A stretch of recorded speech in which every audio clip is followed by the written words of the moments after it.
ร่างกายนี้ก็อาศัยแรงบุญแรงบาปยังมีผสมประสานอยู่ในกระแสจิต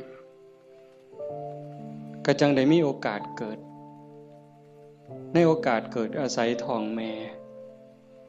แบ่งปันดินน้ำลมไฟมาเป็นเนื้อเป็นตัว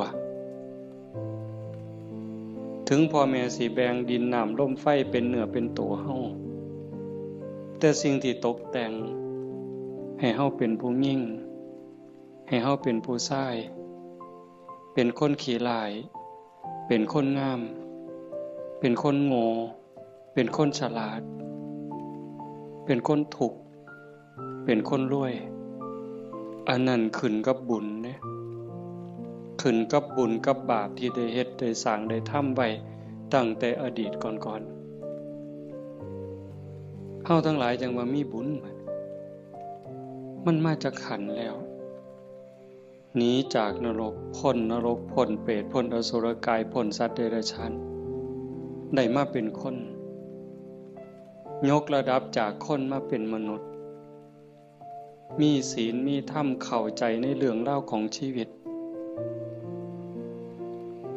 แก้วแหวนเงินทอง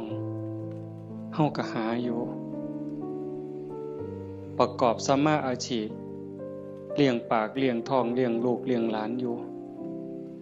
2 มื้อ 3 มื้อที่เฮามาอยู่ในสวนธรรมเนี่ยขันไปค้าไปขายเด้มันสิได้จักบาทผู้บางคนได้เป็นพันผู้บางคนได้เป็นหมื่นแต่ญาติโยมคิดว่าเอาไว้ซะก่อนแก้วแหวนเงินทองก็มีค่าอยู่มีประโยชน์อยู่แต่มันบ่สู่บุญบ่สู่บุญบ่สู่กุศลบุญกุศลจะเฮ็ดให้เฮาดียิ่งขึ้นไปกว่านี้สูงขึ้นไปกว่านี้